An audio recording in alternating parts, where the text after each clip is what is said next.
Okay, it started. Hi, everybody. My name is Brian Smith. For those of you who haven't met me, I'm going to read the mission statement and we'll kick off the meeting. Helping Parents Heal is a nonprofit organization dedicated to assisting bereaved parents to become shining light parents by providing support and resources to aid in the healing process. We go a step beyond other groups by allowing the open discussion of spiritual experiences and evidence for the afterlife in a non-dogmatic way. Affiliate groups welcome everyone, regardless of religious or non-religious background, and we allow for open dialogue. Attendance today at the Helping Parents Heal meeting is voluntary, and we are here for the benefit of learning from and sharing with other parents whose children have passed away. It is understood that our discussions are intended to be confidential and are not designed to replace traditional therapy or spiritual counseling. Helping Parents Heal offers a wide variety of speakers to allow parents to be informed about many possible ways to heal, to connect with their children, and to learn about the afterlife. The views expressed by our guests do not necessarily reflect those of Helping Parents Heal, and we ask that you take from their presentations whatever may benefit you personally. That's wonderful. Thank you so much, Brian. And I'm going to introduce Michelle, who is also a very close friend. And I feel, as I say, very grateful that she's here in the Valley. I have had a reading with Michelle myself. She's incredible. She's one of the most compassionate people that I know. And she was to be at the conference, so we're very fortunate to have her here tonight. Let me go ahead and read her bio. As a successful evidential medium and intuitive life coach, I help my clients overcome many different obstacles. It is my passion to lovingly empower, direct, and validate each person. Clients have their own life story, their own life plan, and their own loved ones who have passed. I help my clients find peace, understanding, and equip them with tools to reconnect with their loved ones who have transitioned, as well as move forward with their personal life goals and ambitions. It is my intention that each person I read will find inspiration, comfort, and understand that we are not living this life alone. We are being helped and guided from the other side. If we could see souls instead of bodies, the illusion that our loved ones have disappeared would vanish. Please learn more about Michelle at www.michelleclare.com. And I think that Irene has already typed that address into the sidebar, into the chat bar. So without further ado, please welcome Michelle Clare, Evidential Medium. Thank you. It's actually michelleclare.net, just so you know. But thank you. I appreciate that. Yeah, I kind of wanted to start off tonight talking about this COVID-19. There's so much going around. You can drown yourself in the news on it. And really, though, my perception of this, when I connect with spirit and when I look at what's happening in this world, is I really feel like this is about the evolution of not just the human body, because some people will get sick with it and then you'll overcome it, and some people won't and they'll transition. And I'm not downplaying that at all. That's a very, very hard thing. But this is really about evolution of the body, and more importantly, evolution of the spirit. And at this time, whether we chose this or not, as far as, do you want to be at home in a house with 5 other people? Would you rather be out on your own? Did you want to be at your work today? Did you want to be home? Things like that. This is where we are. And it's bringing us this opportunity. For a lot of people, it's an opportunity to look at what do they want to see come out of their life. Is it time to change jobs? Is it time to change relationships, or really work on the relationship that you're in? To give the people around you extra love and attention, to give yourself that extra love or attention that you really need. So to me, this is really a part about evolution of the body and evolution of the soul. And I truly feel like this is the age of light or enlightenment. And this is one tool that's being used to help us achieve that. Having said that, I want to bring up something else that I think is a very important point. And that is that no one transitions alone. So if you're watching the news right now, you're going to see a lot of these stories about people talking about my mother, my father, my sister, my child, whoever this is, they had a transition alone. in the hospital. I saw them on FaceTime or something along those lines. It's really important for me to tell you that my experience as someone who's had 3 NDEs and also as a medium, so someone who is connecting with your loved ones on the other side, I can tell you no one transitions alone. On the human side of it, it might look like that. It might appear that that person didn't have their family around them, but I believe we have amazing medical people in this world. And so even on that level, I'm not necessarily sure that people are transitioning alone, but I will tell you, whether or not there's a family member, a friend, or a loved one present in that room, when that person transitions, they are greeted with light and love and angels and loved ones and animals and masters. So if they were, you know, Christian or Buddhist or whatever they were following, they are greeted by love and compassion. So I really want to make that point clear, because it's very important, no matter how we transition, no matter what point we are in our life, if we are lost in the Sahara Desert, or if it's COVID-19, or if it's something else, if you pass away in your sleep, no one transitions alone.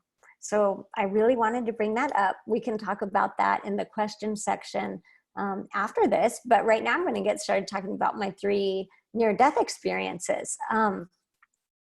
They're all very unique, very, very different experiences. The first one that I had was and I'm checking my notes, so if you see me look down, that's because I don't want to miss anything. But the first one I had was in April 2000, and I was actually already in a hospital setting because my niece had been born that day. So we were in the hospital, and I had a huge seizure. And at that point in time, I really don't even remember the seizure. But what I remember is laying on the floor, and my grandmother, who had passed away a few years ago, I was laying with my head in her lap. And I remember just kind of feeling this peace, love, contentment, joy. Honestly, the words in our language downplay the true feelings. They really water it down a lot, but these are similar to what I'm feeling. Completeness. And I'm laying there with my head in my grandma's lap. And as I look up next to her, I see this magnificent angel that's probably 12 to 14 feet tall. And I'm a little bit stunned by her beauty, her presence, her size. I always knew they were big. I had no idea angels were really like that big. And I think to myself in my mind, I think, what is your name? And I hear her answer me in my mind. And she says her name is Madeline. And so that kind of surprises me a little bit, because I didn't realize at this point in time that they were telepathic, as many, many souls are. And as a lot of our communication with our loved ones is now when they're in spirit. So I was just kind of sitting there enjoying this environment. I will tell you that having 3 near-death experiences, I now realize that they're happening on 3 levels. So we have them happening on the body level, you have them happening at the same time on the soul level, and then on a universal level. So sometimes, for me, for example, I came back with different levels of knowledge. Like I can remember what the human Michelle was seeing or thinking, but now I can also tap into what was happening to my soul. So in this first one, I'm just kind of laying there, actually enjoying the moment, not worrying about anything, enjoying the angel, laying with my head on my grandma's lap, loving the way that I'm feeling. And the next thing I hear is them yelling, code, code, code. And whew, I'm back in my body. And I remember my body feeling so heavy. I felt like I had gained 500 pounds. My arms felt heavy, my head just unbelievably heavy. So there was a weightlessness that I experienced with that. For that first near-death experience, although I coded, I don't believe that I was ever truly given the option to leave. I don't believe that was part of my plan. I think it was almost more of an awakening, kind of the universe saying, hey, there's a lot more out here. You know, wake up, remember why you came here. So on that one, I stay very much in the human level with my memories. The soul level I know is an awakening. And on this universal level, I don't believe there was ever truly that option to go home. I just don't. I do believe that we come here with life plans and life purposes and life intentions, and that many times along those plans, purposes, and intentions, we give ourselves what I would call an exit plan, which means if it would be an opportunity to transition this world if you chose to take it, or if that was decided at that point in time that was going to work on your soul plan or in this universal plan. So for a lot of people, that's the near miss car accident, or the near misses, the things we don't even know about happening. These are exits that I believe we do build into our life plan when we come here.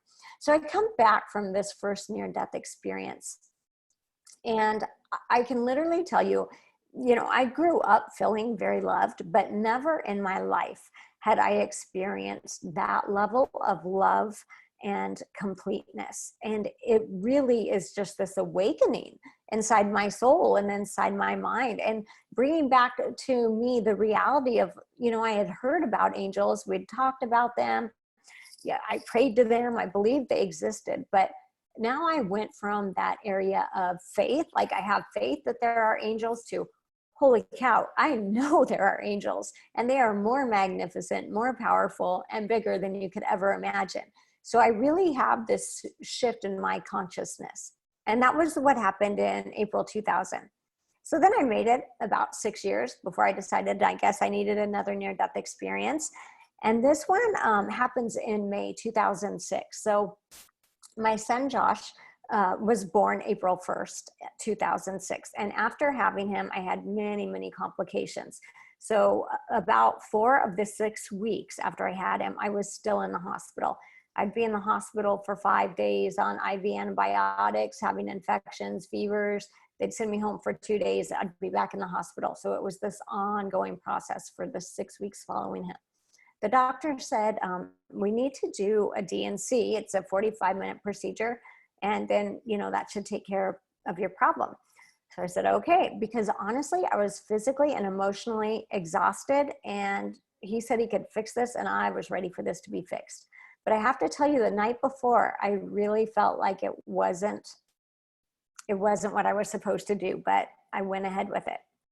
So I go in for a 45-minute procedure that should have been, very routine. And as they were doing the procedure, they actually ruptured my uterus on the right side of my body and missed my aorta by less than 1 millimeter. And they were so close, they couldn't even stitch it. They had to pack it. So he calls in an emergency laparoscopic surgeon. And while the emergency laparoscopic surgeon is in there, this surgeon also ruptures the fundus of my uterus. So my 45-minute go home procedure turned into a 3.5-hour emergency surgery. This one I truly do believe was an exit that I could have taken on a universal level. But what I'm experiencing while all of this trauma is happening in my body, and I'm imagining what must have been going on in that operating room. What I'm experiencing is my big, beautiful white German Shepherd. She was about 100 pounds. Her name was Tahoe. And she had passed away a few years ago before this. And at night, she would always walk around the house and go into every room, lay her head on the bed, kind of look at you, make sure you're okay, and then go to the next room, check on the next person, just doing her rounds, right? So as I'm laying there on the gurney, I see her come in. She lays her head on the operating table, and we're gone. And we are on this phenomenal beach. Like, it's so amazing that this lovely background I have right now doesn't even do it justice. It's just unbelievable. And as I'm with her, I can look down really far and see the curve of the island. And I know I'm not supposed to go down there, but I'm with her. Once again, I'm surrounded with this completeness, contentment, joy, a presence that I had never felt before. And by presence, I mean, I call this in DE like an eternal moment. I found out what it was truly like to have no time. So while I'm with her, we are on this beach, and I can feel she's happy, and I can, without touching her, I'm more closely connected to her than I had ever been in this physical life while I was holding her, hugging her, loving on her. And I can tell what she's feeling and she's thinking, and I can feel her happiness. And we're at a point where we're just running and running down this beach, and there is nothing except each breath and each step I'm so aware of this. It's very hard to describe if you haven't experienced it. There's nothing before, there's nothing after. There's literally unconditional completeness in the present moment, which is the only place it could be found. So as she and I are running and running, I'm noticing, gosh, I'm not getting hot or tired or thirsty. And as a side note to this, for those of you who've heard this story before, you know this, but I personally, I hate to run. So I always tell people, if you see me running, call 911. That's an emergency. Like, that is not me going for a jog. So the fact that my near-death experience is me jogging down the beach with like my soulmate dog, that's kind of funny to me, because it just tells me like the human Michelle is very different from the soul Michelle, right? That bigger part of me. This is the part I remember on the human level. Now, we're going to go to a whole nother level, which is this soul level. And on this soul level, there's something very different that's happening. And at that point in time, my son was a 6-week-old infant. And on the soul level, I can feel, you can imagine that energetic connection, right? With him being so young still. On the soul level, I can feel him being very frightened, because on a soul level, we have almost like a psychic sense, or this ability to know things that maybe on the human level we don't know. A lot of us would call it intuition, right? But on the psychic, energetic soul level, I can feel my 6-week-old son frightened that I'm going to leave. And I can see where that would be really scary. And I can feel myself on this energetic soul level. So I've got two things going at once. I'm running on the beach with my dog, but then on this energetic soul level, I'm connecting with my son. And I say to him, I'm not leaving. I will find a way to stay.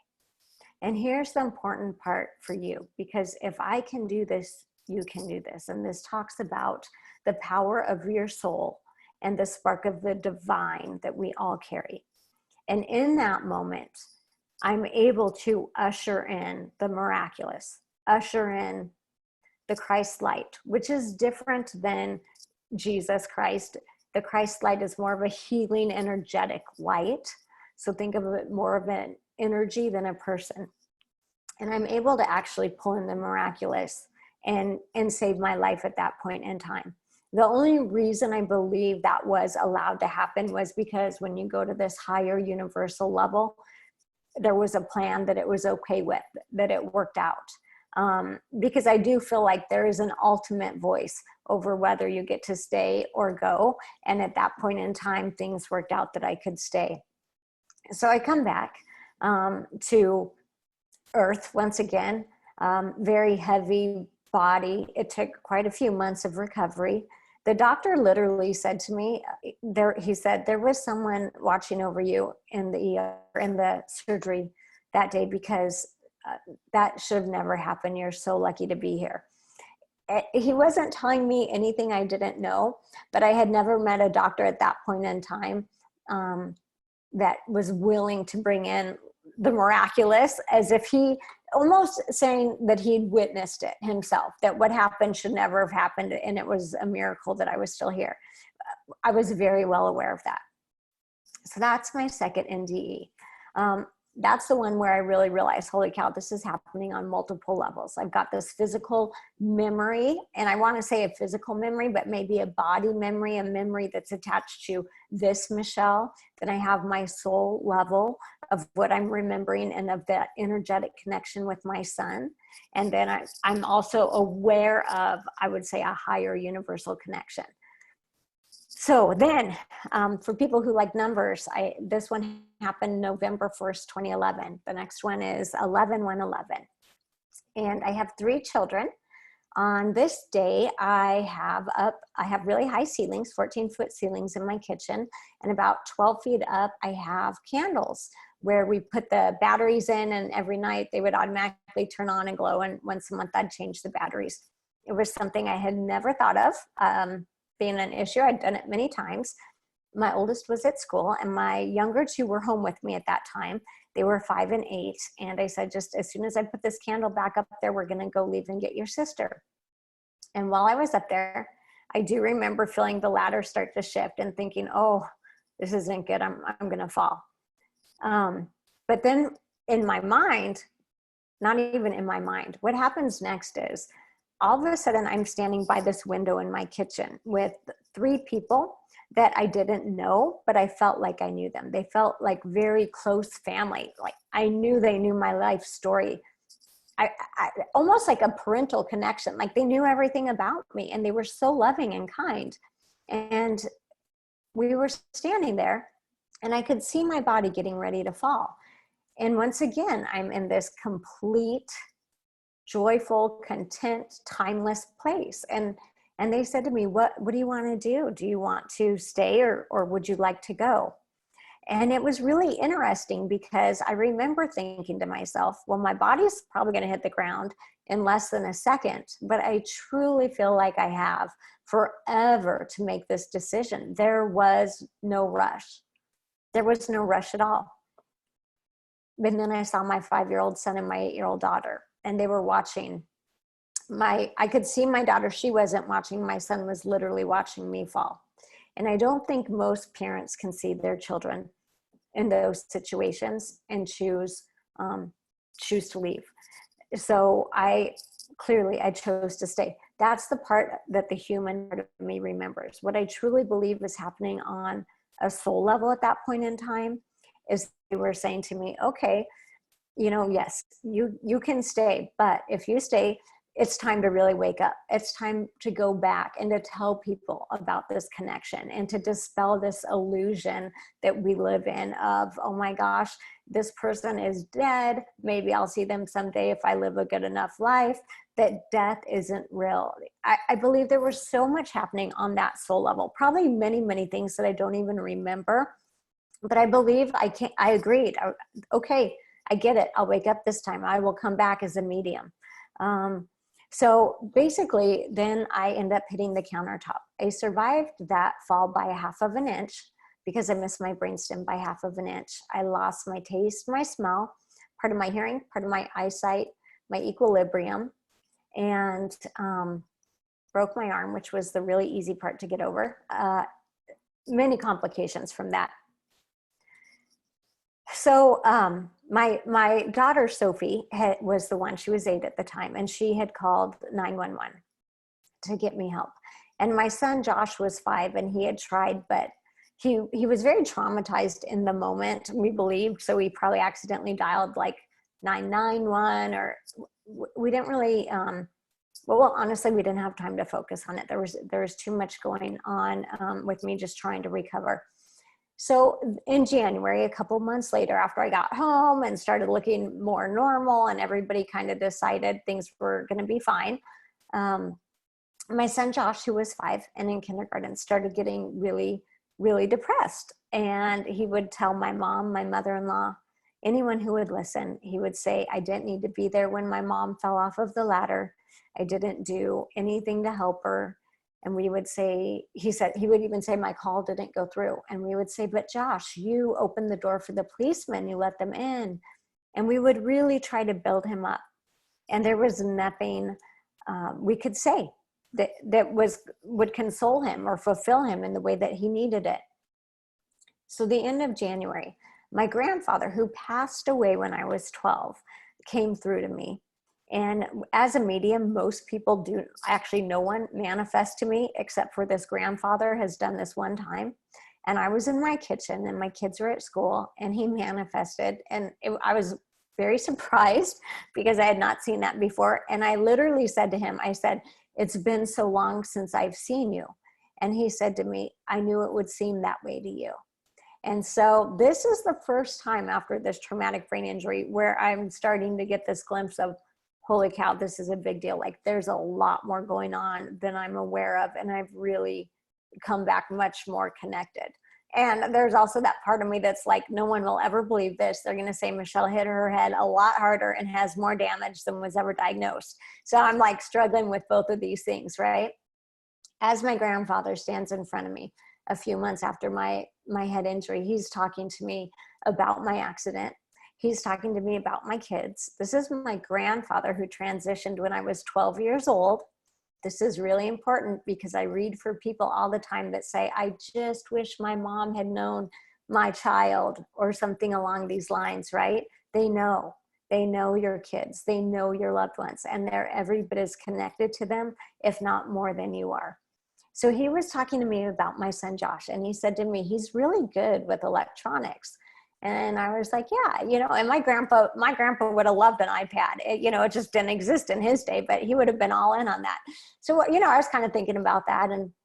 And then he said to me, Michelle, you need to get the 911 recording. There's something on there that you should know. And then he was literally gone. And I was kind of like, what just happened? It was just very overwhelming. I had never thought of getting that 911 recording. No one had mentioned that. It just hadn't crossed my mind. So clearly I went down and I ordered it. It took a couple weeks to come in, and it came in, and I put it in the computer to play it. It's just a voice recording. And I hear them say, 911, what's your emergency? And my son, Josh, in his little broken voice says, Sophie, what do I say? And then he lays the phone down. And you can hear for the next minute and a half them trying to get their attention. Can you hear me? I can hear them talking in the background. And what I realized is he called in the trauma of the moment, like immediately, maybe before my head even hit the floor, for all I know. And because of the trauma of the moment, he actually forgot he had called, but his call had successfully gone through. And then I hear him tell my daughter, Sophie, I'm going to go push the panic alarm on the house to get help. And she says, hold on, let me try dialing 911. And she hangs up the phone, and then her call goes through. And they actually connect her to the fire department, and she tells them what's happened and what she's seen. And so they both ended up being amazing little heroes for me that day in many, many ways. So when Josh came home from kindergarten that day, I never played the CD for the kids because it's very traumatic. You can just, especially because it's my life, I can feel the trauma of it just thinking about it. But I will tell you, when he came home from kindergarten, I said, Josh, your 911 through. And it was like lifting this enormous weight off of this little boy and literally watching flood back into him, watching him be like, I did help. I did have a purpose. There was a reason for this. We would go out to eat. The server would say, hey, how was your day? And he would say, it was great. My 911 call went through. And they would kind of be like, okay, that's nice. Like they didn't know how to respond to that, right? But really, my point of telling you that part is this is what launches me in to being a medium, because after this huge visit from my grandfather, I start getting more visits from more people, connecting with their loved ones and more information. And I realize how life-changing this is, because it literally couldn't have affected someone I love more than my son. And my grandpa coming through with that connection when they had never even walked this earth at the same time was eye-opening and astonishing. And when I tell people, even my mom, when I told my mom this story, my mom couldn't believe it. It was her dad that I was talking about. And I'm not saying she couldn't believe it in the fact that she didn't believe me. It was just so much to wrap your head around for her, being raised very religious, that there was this possibility that she was raised Catholic. So, I think she thought he was still in purgatory. So it was good news. He wasn't, he was out, but he, and actually I will tell you, I did tell my mom once that I've never read for anyone who said they just got out of purgatory, and she was not happy with me. She was very offended by that. So I don't, anyway, but good news. I don't believe in a purgatory. My grandpa was fine. And actually he gave me, and he gave my son, and he gave my family this gift of peace that literally, I don't know how we would have worked around or been able to bring in had he not done what he did. And so these 3 NDE experiences have literally changed my life in so many ways. There's been more change than there has been things that have the same, because now I am so much more open to being aware of the spiritual help that we have, to being able to connect you with your loved ones. And really what I do in those moments is I just hold this space for you to connect, because whether it's me or it's someone else or it's you, your loved ones, they hear you. So many times I'll be reading and they'll say, tell my dad or tell so-and-so this or that. And I say, you just did. You don't ever need a medium to communicate with your loved ones. Sometimes we help you hear the response, but a lot of times it's something you already knew. It's just you wanted that confirmation, or you needed it reiterated or solidified in some way. But the near-death experiences completely changed my life. There's two more things I want to tell you about. In January 1st, 2018, my mom passed away. And a couple days after that, I was on the phone with the church, and we were setting up a reception for after her service. It was about 5 o'clock. So I just needed to make sure the room was available. And they said to me, hold on, Michelle, we're closing down right now. I'm going to put you through to voicemail and leave us a message, and I'll get back to you in the morning. So I said, okay. I was on there on this voice recording. I don't even remember what the message said, but all of a sudden I heard static and then a silence. And then I literally heard my mom's most healthy, beautiful voice say, hello. And she said it like, almost like a song. And then I heard the static and it was gone. It literally took me down. I was not expecting it. I had this physical reaction for an hour of shaking and crying because it was so authentically her voice. It wasn't robotic. It wasn't blurred in between music or white noise. It was truly her voice. And as I had time to process this, which, took days, what I really realized was two things. One, my mom knocked me over. I would have been better off if she had just said hi and left it at one syllable instead of saying hello, because it really took me out. But since she said hello, there's so much meaning behind that on so many levels. She had one word. She had 1 second in all of time that I'm aware of that she was able to connect with me on this level. And the one word she chose was not goodbye. It wasn't see you later. It wasn't have a great life. It was hello. It was hello. Hello, I'm still here. Hello, I'm still connected. Hello, I see what you're doing right now. So to me, out of all of the words she could have chosen, hello is so symbolic in so many ways, right? It talks about hello, it's a beginning. So a lot of times when our loved ones transition, we feel like we've lost them, that it's an ending. And the part we're missing is that we're still having this continued connection. It's different. It's not what we like. As humans, we want that body. We want that touch. We want to feel that human connection. But on a soul level, that connection doesn't end. That connection changes. But it is always there. So I want to say that to you, because as I moved on, I realized on a much bigger scale, my mom saying hello was not really just a message for me. It's for everyone I come in contact with from their loved ones, that your loved ones are still saying hello to you and they're still connecting with you.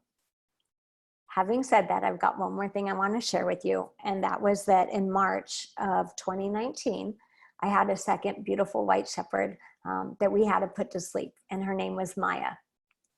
And this is a shared death experience. So for those of you who are aware of those, shared death experiences are anything from, say, just seeing a fog or a light or feeling a soul leave a body, all the way up to the extreme of watching that person have a life review, and anything in between there.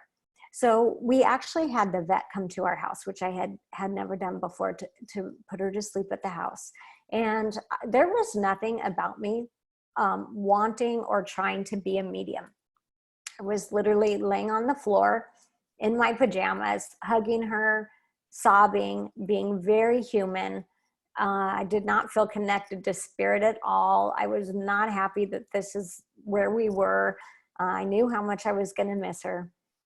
And so as I was hugging her and crying and being very human, the vet gave her the anesthesia. And what happened next, I was not expecting at all. But I literally felt her soul gently, like a feather on the breeze, just disconnect from her body. It was so gentle. And I've got to tell you, that's so important to think about in so many ways, because until that moment, I had never really thought about when our loved one's souls disconnect. Is it like harsh? Is it a break? Is it this? Is it that? No, it was so gentle. It was just that feather taking off on the breeze. And as I felt that, I heard my mom in my head this time. Not, by the way, my mom's phone call, her voice literally came out of my iPhone. So it was in my head. Like when I do readings, it literally came out of my iPhone. This time my mom's voice is in my head, but it is still her voice. And I hear her say to me, I have her now. And about 30, 45 seconds after that, the vet listened to her heart and said, she's gone. But I already knew it. That's really important too, in a lot of ways, right? Because a lot of us have pets we love that have transitioned. And I want you to know your loved ones, your angels, your life guides, your family, your great, great, great, great grandpa is there to greet them, as those pets will be there to greet you when you transition. And actually, as hard as that was, and as much as I didn't want that to happen, there was so much comfort in literally hearing my mom say, I have her now. Because I know there's no one else I would have wanted to be right there to greet my dog when she transitioned. So there's so many things. And I know I've just given you so much information and so much to think about. But the main thing you have to know, and the most important thing, is that we don't transition alone. So just so you know, whether or not I had been laying there with my dog, I want you to know I truly believe my mom still would have said, I have her now. Just like I know the people who are transitioning without family and friends in their rooms right now, their loved ones are saying, I have them now. Their angels are saying, I have them now. It's okay. A lot of times our soul will disconnect before our body takes that last breath, or maybe even before the body completely gives out. So very often those passings might appear traumatic, but on a soul level, they're not as traumatic as the human side of it appears. So those are kind of the things I wanted to share with you today. I just want you to know none of us are here alone. None of us are here. We are here with angels, life guides, loved ones constantly surrounding you. I love that when I get the opportunity to read for people, your loved ones are always coming through with the signs that they're sending you. Always, always, always. That's like their first things they want to start telling me. Look for this, look for that, look for this, look for that. Because the more that you connect with your loved ones, whether it's through meditation or just being aware of the signs they're sending you, it's kind of like a channel, and the stronger and the bigger it gets. So it's easier for you to send information and receive from them. And in the end, everyone's a medium. You just need a soul to be a medium because you're connecting on a soul level. So we have mediums now that are connecting with people who have Alzheimer's or are in comas, things like this, because even though they're still connected to a body, it's just a soul to soul connection. And that continues on. So that's where, if you're here, you have a soul. If you're there, you have a soul. That connection and that communication is eternal. Okay. Do you want me to do the meditation? I know you were going to do the meditation, but I think that if we just go ahead and ask the questions of you, because no matter what, we'll just keep this on the recording as well. Okay. There are some important questions that come from what you were talking about, and maybe let's see, Brian, can you start with Kristen? Kristen, she has a very interesting question. Do you see that one? I think that was the first one that came through. Let me see if I can find it. I don't remember seeing that one. Kristen? If not, I can go ahead. Yeah, why don't you go ahead and read, because I don't see it. The question? Yeah. Okay, you got it? I don't see it, no. Go ahead. Oh, okay.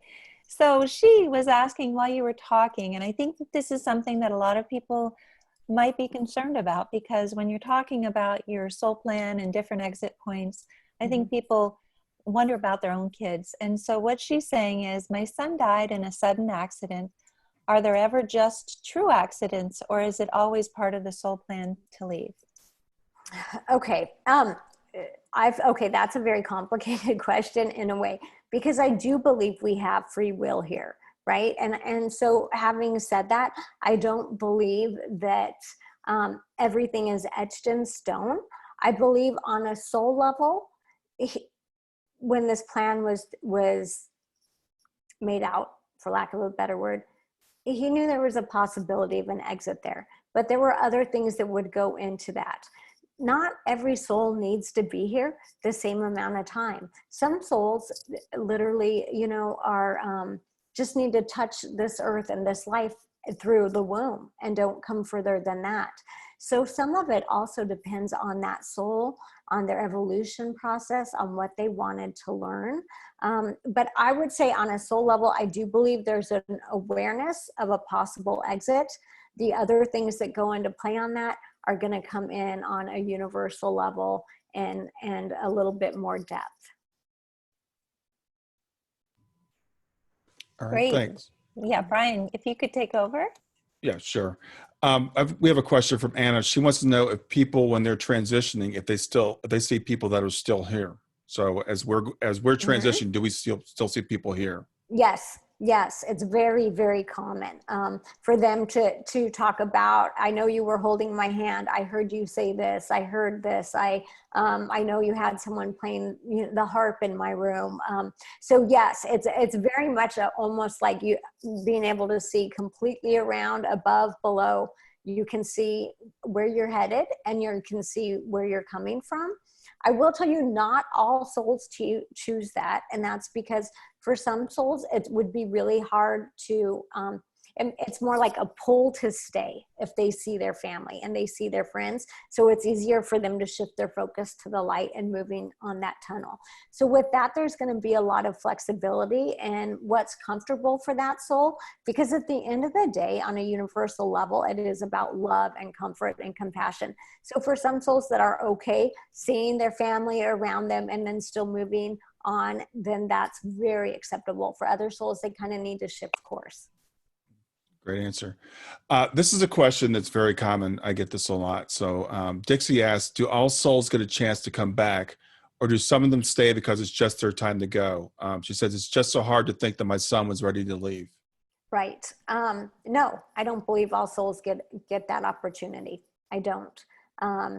So there are a lot of situations where, just because we do have to still factor into this free will, where people's lives are taken by other people. Now, I believe on a soul level, they know there's a possibility that's going to happen, but it's not etched in stone. And there's also some souls that I feel like there's almost like a date where it's like, no matter what, I'm leaving on this day. I think there's more flexibility in the universe than we as humans want to give it credit for, right? We want to think like this day's been defined in this one and this one and this one. That could be true for some people and not true for others, because we're talking about something that's about your individual unique soul and work and what works for it. At the end, from my near-death experiences, what I will tell you is I feel like there is a universal deciding force, whether you want to call that God, source, the divine, whatever word resonates with you, that is the ultimate decision maker on that. Okay, thanks. Beth asks, is suicide free will and not planned in the life plan?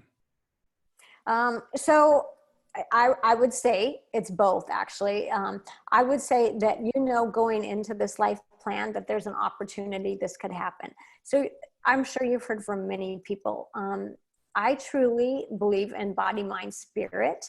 Yes, a connection. But so I would say it's like this. You're coming into earth, right? And genetically, which is your body, okay, you have a high risk for diabetes, right? And then you have your mind, which says, okay, well, I can eat healthy and I can exercise and I can try to do these things to avoid it or put off getting it. And then your spirit is kind of the driving force, which is saying like, hey, yeah, let's put that off and let's do this instead. So you're coming in and you're balancing these three things, or at least this is my perception of it. Having said that, there's a lot of times, I will clearly tell you this. I have never brought through someone who's transitioned by suicide that was clearly in their right, perfect, healthy mind when that happened. They're always either, there's, depression, or there's life circumstances. There are things happening. Sometimes there's substance abuse, but it doesn't, to me, appear to be a decision that somebody chooses, right, when things are going well. And at the same time, I have to tell you, and when I say well, I mean like body, mind, spirit, right? Like their brain chemistry could be off, whether that's from substances or whether that's just like a diabetic who needs insulin. It's off. It wasn't anything that they did wrong. So there's a lot that goes into that. It's an option, but I will tell you this, the people who have transitioned that way very often come through telling me, if anything, it's an act of hope, of a hope that it's going to get better now, that I will be relieved of this stress, this condition, things like that. Yeah. The next question is, do all souls heal after transitioning? Yes, to my awareness, I believe they do. I will tell you this. So when I look at someone, like, let's take, for example, people who are in comas and nonverbal, but we still have mediums connecting with their soul's whole. I'm not connecting with a soul that's reflecting a non-verbal comatose body. I'm connecting with a whole soul. So I have to tell you, I believe your soul is complete and whole. All right. Thank you. I don't know how to pronounce his name. Beta, I think. Does a person who passes, okay, two more questions just popped up. Let me go back to that. Does a person who passes to the other side know immediately that they are in spirit, or does it take a while? Sometimes it takes a while. They're always surrounded with loved ones, but depending on the transition, so there's only been one person who I've come in contact with and read for, and her cousin was a police officer who transitioned in 9/11. There was a little bit of unexpectedness for that police officer. So there was a little bit of a like, hey, what just happened kind of period of clarity. However, I would never want to say, oh, this is like a ghost, or they weren't already in the light. They were, but it was almost like they just needed a little bit more love and help stepping into that, because you can just imagine what they were going through when they were connected to their body, and then to transition quickly like that. All right, thanks. I'm going to combine these next two questions. How do we communicate with our own children? How do we make it? Like, I'm trying to stay out of the light. It's like being blinded by the light right now. Yeah, really. Okay, sorry, will you read that again? How do we make a better connection with our children who have transitioned? How do we get better communication with them? You said everybody's a medium, or we all have souls. So how do we work on that? Right. So the easiest way to do that is to start asking for a sign. Please send me a sign. But here's the thing, you have to be open to that. So it's really hard if you say, I need you to send me a text on my phone. Okay, well, our loved ones have different capabilities when they transition, just like here. So I can't write songs or sing songs or play the guitar. I have other gifts, right? Cooking's also not one of my gifts. It's just what it is. But it's the same thing. As we transition, we have different strengths and we have different weaknesses. So maybe you are someone who's very visual, but your loved one isn't as able to send the visual signs as they are to send like a word dropping in, like you hear a word or you feel a touch. So it's really about opening that channel and saying, okay, I'm going to be open. Please send me the sign and let me know it's from you so that I'll know. But then you have to be open to what that is. Okay, thank you. Patty asks, what happens to a person in spirit after they pass? Okay, so well, that's a really big question. So it's going to be different, right, depending on the spirit and on what they need. What I can tell you is that everyone I've read for has told me they were greeted with light, love, compassion. Even if this is the first person in your family to transition, let's say, they didn't know any grandparents or whatever, and this is the first transition. When you get to this place, when you get to this realm, this dimension, this heavenly area, everyone's family. So you are met by souls that know you. You are met by angels. You are met by guides. You are met by loved ones, whether you knew them in this life or not. I do believe in life reviews. I don't believe that necessarily happens immediately for everyone, because we're really individuals. We're individuals here on earth, and you're an individual as a soul. So for some people, that life review might happen immediately. And for other people, it might take what we call time here on earth. I don't know exactly what that looks like. Is that 3 days? Is that, I don't know. But it's all, the underlying tone is always love and compassion. So it will happen when it's the right time for that soul. And also, I will say this about a life review. It is never done as a punishment. It's literally done as, oh, okay, I see how I could have handled that better. Oh, I see how I made that feel. Oh my gosh, look how I made that person's day. It's truly about this infinite soul learning and going through class. It's never done as like, oh, shame on you, you should have done that differently. That's not what it's about. Okay, thanks. Mm-hmm. Suzanne asked a question. She says, how would you explain someone who is in a coma for several days to be able to speak briefly? I think she's talking about what we call terminal lucidity. And it happens sometimes with people that have Alzheimer's. Right before they transition, Mm-hmm. they'll speak. So how would you explain that? Mm-hmm. So I would explain that as really the soul being able to take over and literally overpower the human body at that point in time and be able to get a message out or be able to get a connection. There's a lot of times I've also heard from hospice nurses that towards the end, when someone's transitioning, they'll sit up and put their arms out in the bed. And a lot of times I have to tell you, I believe that's them reaching for their angels, reaching for their loved ones. They're like, oh, okay, I get it now. So that's really, there are those levels where our soul can override our human body. If you think about it, it's really so much more complicated than just being, oh, you're in a body and this is what happens. It's not. You're in a body because your soul has a plan.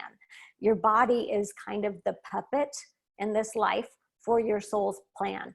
So we look at it from very human levels and we forget to take it up to the soul level sometimes. Yeah. Anna asked a question in the chat. Elizabeth already answered it, but I want to say it out loud for people that are not watching the chat because it's a very common question. She said, if the worst thing that can happen to a mom is to lose a son, and the greatest love is to love our sons, then don't they miss the mother's love when our kids transition? Do they miss our love? Okay. No, they don't, because here's the thing. I've actually never had a loved one come through and say, tell my mom I miss them. I mean, they might talk about, oh my gosh, remember those special cookies you always used to bake, or remember this or that, right? Things that they liked that were here on earth. But our loved ones do not perceive the distance that we do humanly. So when you're in spirit, you can actually be in multiple locations at one time. So you can be with your brother and your mom and your grandma all at the same time while your soul's learning and evolving. You're not stuck to this body where you're confined in one place. They don't miss us the way that we miss them because they have that telepathic connection. They have that energetic connection. And our bodies kind of numb that down and we forget what it's like until we have an NDE or we go to that soul level. So they don't miss your love. They still feel it every bit as strong as you have it for them. Great, thank you. If anybody else has any other questions, go ahead and type them into the chat. Or there's another one. It is said that our purpose is about learning. Why are we learning these things like grief, sadness, love, and compassion? Mm-hmm. So to me, I believe when we are in this heavenly realm and when we are not in a body, we're connected to source. We're in this amazing place. We're feeling this completeness. You're literally in a state where you can't imagine what these other things are, or you can't imagine that your soul can grow through the loss of someone that you love, that you can still find that connection. And so to me, it's very hard. The human side of us says, why would I ever choose this? The human part of me says, I don't know. I don't know what to tell you. I don't know why we would choose this. But the soul part of me says, because our souls are always about evolving. And when you transition, you don't stop evolving. So we come here to the school of life, and we learn things, and we learn amazing things, and we learn good things, and we learn hard things, but our soul learns and grows. All right, thanks. April asked a couple of questions. I just want to right now, we want to keep the questions general for the benefit of everyone. They're pretty specific, but she's asked a couple of times, so I'm going to go ahead and read her question. Her son had 3 children before he transitioned. She wants to know if he knew about his 3 children. And now that he's departed, can he see that she's been very mistreated by the people, I guess, people left to raise these children? And does her son have the power to help in this situation? Okay. Wow. Okay. So that's a lot of questions. Yeah. Listen, I feel like he knew. So was the question, did he know that he had Did he know that he 3 had these children? 3 children? Yes. I feel like he knew about 2. I'm not sure that he knew about the 3rd one. I will tell you that he is very well aware of this situation as it is, and is connected to it. They do have an ability to help us and try to work things out and integrate things. Is it waving a magic wand? No, but I will tell you, I feel like he's trying to guide things in the most productive direction. And clearly he feels like you being a part of their lives would be beneficial. All right. Thanks for that, Michelle. Donna asks, does our grief hold our children back? No, we give ourselves too much power when we say that. On a soul level, no. Is your child aware of your grief? Absolutely. Is that what they want for you? No, because they still continue to connect with you and get to live through you. So they're aware of that, but no, your grief does not hold your child back, because that's our human brain saying, oh, we had the power to hold them back, or the power to hold them here. No, I've been with many people on and off who are transitioning, right? And some of them, you think, oh my gosh, how much longer can this go on? This person's been fighting so long, and yet they make it another week or 2 weeks. And on a soul level, their body was done, but yet on a soul level, this continues on, right? And then you have other people that say, I don't know why I'm still here. I've been waiting to go for 2 years. I have no reason to live, right? But yet on a soul level, they're still here, and it's continuing on. So a lot of this is decisions made on that soul level, on that universal level, which we as humans, no matter what emotion we're feeling, we don't control that for someone else. Well, unfortunately, some mediums have told people things like this. Okay. Well, this is my perspective. Yeah. I can only tell you what I've come in contact with, and that's what I've come in contact with. Yeah. And Sue asked a related question, I guess. Does it hurt my son when he sees how upset I am and how much pain I'm in all the time? Okay. I'm just trying to get the right words to answer that. I don't know that hurt is the right word. Is he aware of it? Absolutely. Is that what he wants for you? Absolutely not. But it's somewhat like this. You know, when your kids would break a toy when they're little, like 2 or 3, right? And it's one of their favorite toys, and they come to you and they're crying because it's broken. And you realize it's a Lego, and you just stick it back together and it's going to be okay. On a much bigger scale, that's the soul level. So your son is seeing your grief and not wanting you to go through that. But on this bigger level, your son is saying, but Mom, I'm standing right next to you. But Mom, I'm with you every night. But Mom, our souls connect and talk and love each other at night while you're sleeping. So there's just a bigger perspective than we can pick up on this human level. Yeah. Claudia asks, can an unspiritual, skeptical person hear their loved ones? Yes, but I think it'll be a little bit harder. But it's absolutely possible. And I would never doubt that it doesn't mean your loved ones are going to work even harder for you to hear them. But yes, you can. So energetically, right, as a medium, I will tell you, when I read for people, let me just tell you this. I read for 2 sisters. They came in separately. This was at the Soul Summit last September, I think. And I didn't even know they were sisters. The first sister comes in. I'm connecting with this gentleman who's her father, and I'm giving her this information. She's like, nope, no. no. And I said, okay. I said, I must not be the right medium for you. So let me give you a refund and let me recommend a few people, because obviously I want you to connect. And then about an hour later, I have this other lady come in. I'm like, well, this is interesting. This feels like the same guy I had earlier. So I'm giving her this information. She's like, yep.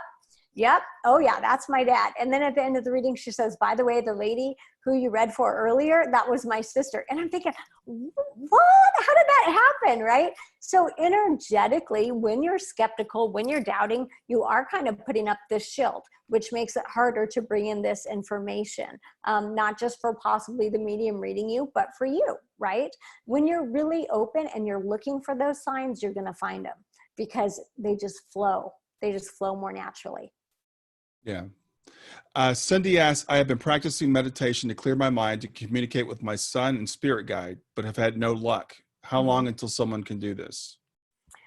Okay, so that would really depend on where you are. I also want to tell you this. Meditation looks different for everyone. So for some people, it really is sitting there quietly. For other people, it's going for a run. For other people, it's listening to binaural beats. For other people, it's journaling. So the first thing I have to tell you is you've got to find the meditation practice that's right for you. So you have to make sure you're comfortable with that, because there's not one way. Just like there's not one way to source, there's not one way to connect with your loved ones. There's many ways, but it takes practice. And I would also tell you this, what you need to be journaling or taking notes of in your phone are those connections that you are making. So on those days where you say, oh, I didn't get a sign, you pull up your phone, you look in your journal and you say, oh, but yesterday I got this and the day before I got this, so that you're building that confidence, because some of it is that self-doubt. But I would say, especially because this is your child, energetically, that connection's really strong. And what I'm feeling for you specifically, even though I can't see you, I'm still feeling you and your connection to your child, is it is an energetic transference. So when you're getting signs, a lot of it is going to be, you just know, you just feel, you just hear, a word drops in your head. That's how I feel like a lot of that connection is going to be made for you. Yeah. Any other questions from anybody? So I'll give people another a minute to ask if any other questions they have. I do want to say that I have had both a mediumship reading with Michelle and I had a psychic reading with Michelle, and they were both fantastic. So you can tell she's obviously very inspirational just talking to her. So I just want to put that out there for everybody that, you know, it's really great talking to you. Any other questions? I see April has asked another question. So while we're waiting, Okay. I'm gonna read April's question. April says, grief has many stages. When having a moment where a mom is feeling anger towards a departed child for riding a motorcycle excessively fast and unsafely, how does he feel when I yell at him and scream, why didn't you listen to me? You're very valid. And we're talking about his soul coming from a universal level now, where he's like, you're right. You were right. So I would say you have to always speak your truth. And yeah, grief has so many stages. And if that's yelling and screaming at that moment, your loved one knows this unconditional love for you now that they didn't know in human, and you can yell and scream, and there's an understanding and an acceptance, and they're not going anywhere. You're not going to push them away. You've got to speak your truth. All right, thank you. I brought up a psychic reading and I also brought up a mediumship reading. Could you explain to people what the difference is? Yeah, absolutely. So the mediumship reading would be me connecting with your angels, your guides, and your loved ones. The psychic reading is more of me connecting into, okay, what's coming down the road for you in the next, 6 months, year, couple years. I also usually get a lot of that information from your angels and guides too. Yeah. And yeah, there's definitely a difference. When two family members pass at the same time, is that a soul pact made in advance, you think? Were they meant to go together? I think that most likely that was a soul agreement. Yeah. We all hear of like these couples that have been together for whatever, 60 years and they die within hours of each other, right? They transition. There are some soul agreements like that where that's how it works best for them on their soul plan. Yeah, I forgot where I heard this story. There were two girls that were in high school that died in a car accident together, and they came back. They were like best friends, and one of them came back through a medium reading and said that she had come in to die in that accident with the other one. Wow. And they'd actually one of them knew that she was going to die like weeks ahead. So Mhm. I read that in somebody's book. I should be able to give them credit, but I can't remember where I read it. Yeah. Let's see. Are there any more questions? Okay, Sunday says, Before Michelle moves into the meditation, but you can ask the question. I just wanted to say that I was actually a tester for Michelle, and instead of having me, she had my daughter, who's 27, sitting. And she had no idea, obviously. She did incredibly and brought a lot of information for me as well, but lots of information for my daughter. I just want to say that she is one of the most compassionate people that I've ever met. And she's just really a lot of fun to sit with as well. And always uplifting, always helpful and healing. So I'm going to get off of here and let you. Thank you. Thank you so much.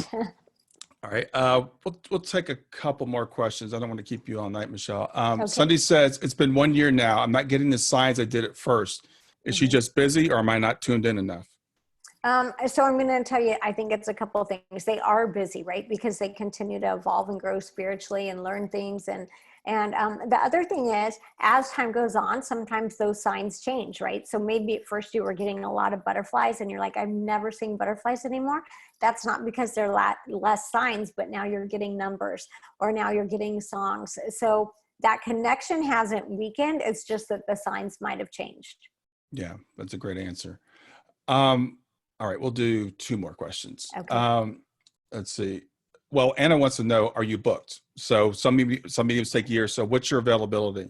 Yeah, so I'm usually only booked out a couple weeks at a time, and you can book right through my website.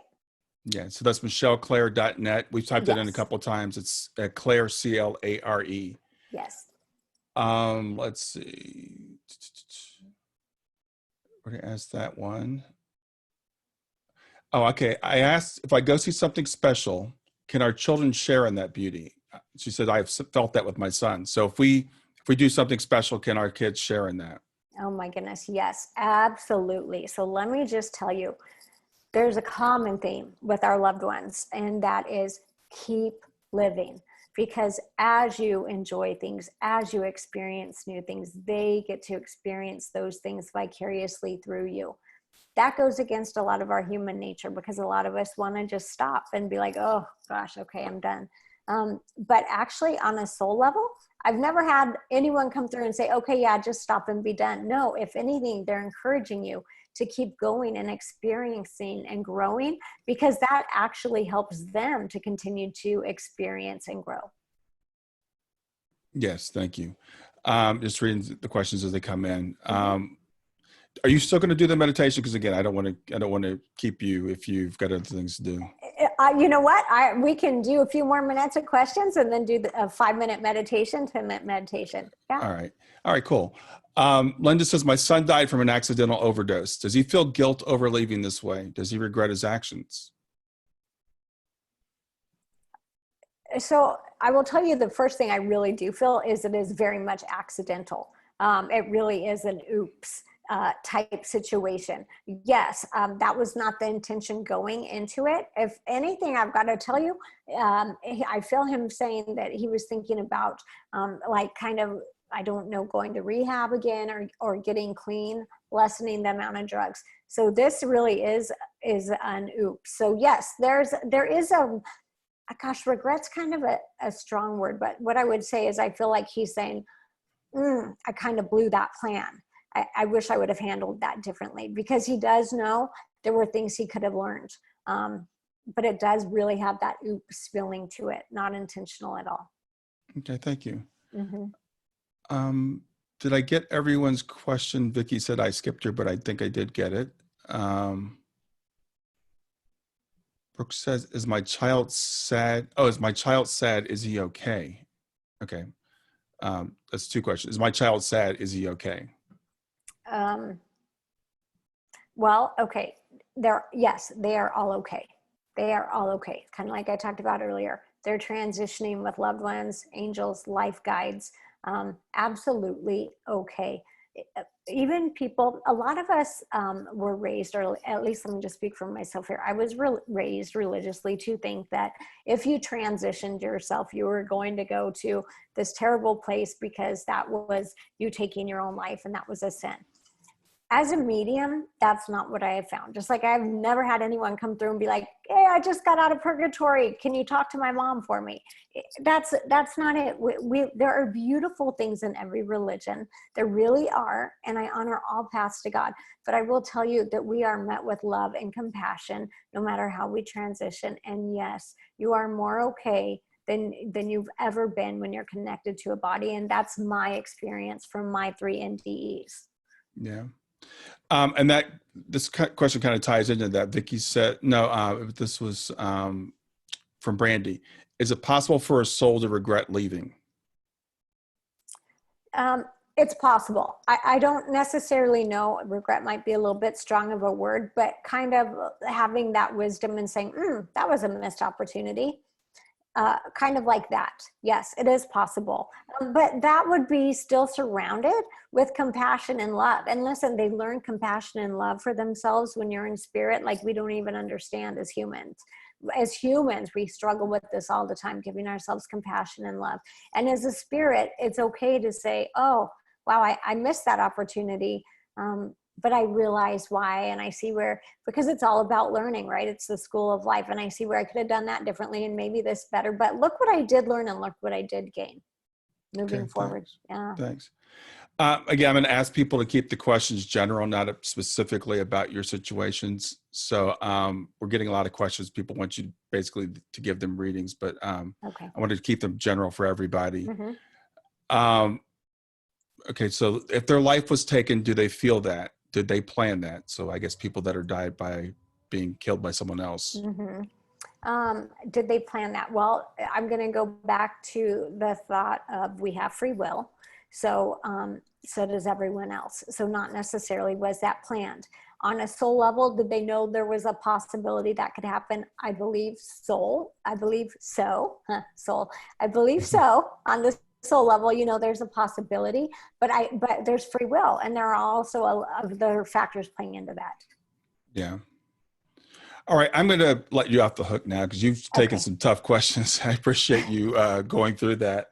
Yeah. So if you want to close this out with the meditation, that'd be great. Okay. And I just want to reiterate that all of the things I've shared with you today are truly my experiences. I know that there are so many mediums and different people out there that have different experiences, and that doesn't make theirs any less valid. This is just what my soul experiences as I work and as I connect and through my NDEs.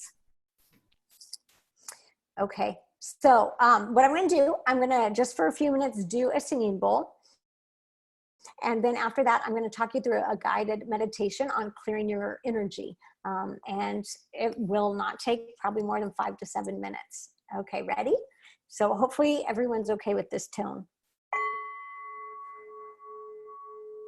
And I just want you to take a deep breath in. Can you hear that okay?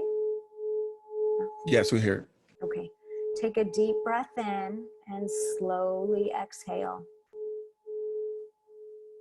And now I want you to take a really deep breath in, even deeper, all the way down to your abdomen, and hold it.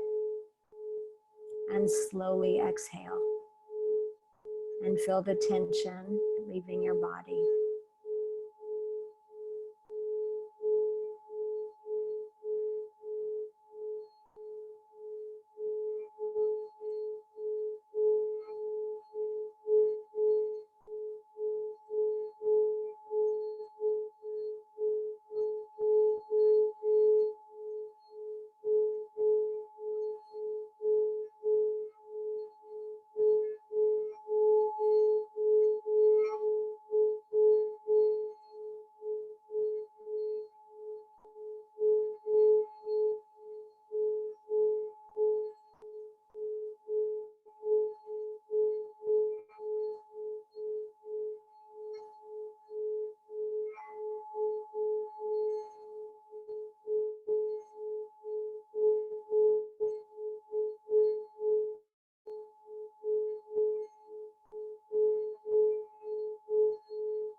And in the core of your body, I want you to imagine this beautiful golden white light. It's like the sun. And as it shines brightly, it is lighting up every cell, the cells in your organs, your tissues, your bones, your bone marrow, your blood cells, your bloodstream.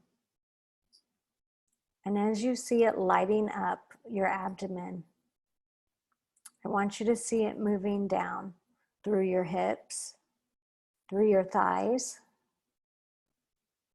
down through your knees, your calves, and your feet, and anchoring into the earth. And at that time, I want you to feel Mother Earth's energy drawing up through your feet, through your legs, your thighs, your hips, and into your abdomen. And now imagine these energies combining. And this beautiful white, brilliant light mixed with this beautiful copper light from Mother Earth is now expanding and going into your organs. It's clearing cells, healing cells. And this beautiful white light is now moving up into your torso, into your shoulders, down your arms, coming out your fingers, into your throat. And imagine this beautiful beam of light coming out through the top of your head, connecting to Source. And when you're connecting to Source, you're connecting to your loved ones, to your angels, and to your guides. And in this clear, beautiful, open channel that you are,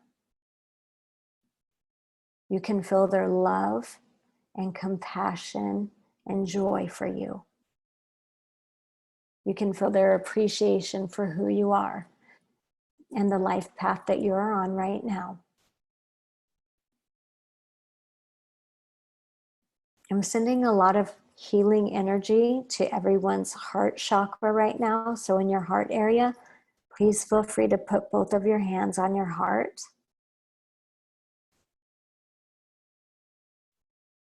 And take a deep breath in. And slowly breathe out. And in this next breath that you're going to take, I want you to literally imagine breathing in peace. So take a deep breath and breathe this peace in to every cell in your body and in your spirit and in your mind. You're breathing in this peace.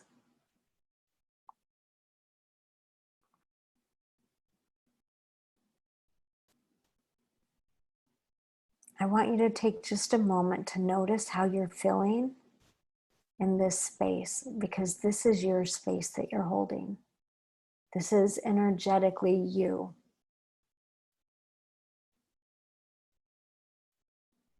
And I want you to know that you can come back here at any time. You can make this a much longer meditation with more clearing, more singing bowls, more love for yourself, more compassion for what you've been through. But I want you to feel the clearing and the space that you're holding right now. Because in that space, in this very present moment, this is where you connect with your loved ones. This is where you connect with your life force. Right now in this breath is where you connect with Source. So breathing in one more deep breath of peace and filling every cell in your body with it.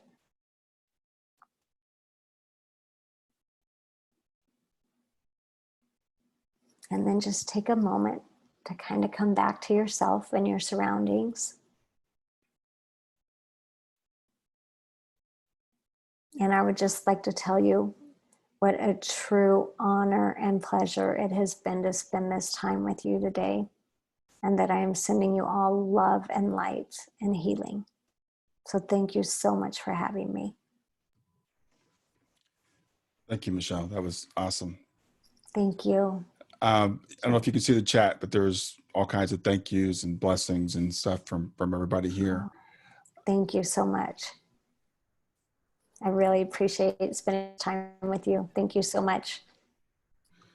Thank you, Michelle. I also just want to say one last thing about Michelle. She has presented to many of our groups, and everyone loves her. And so not just to the Phoenix group, but she also presents to a lot of different online groups and affiliate groups as well. So some of you might have already seen her before.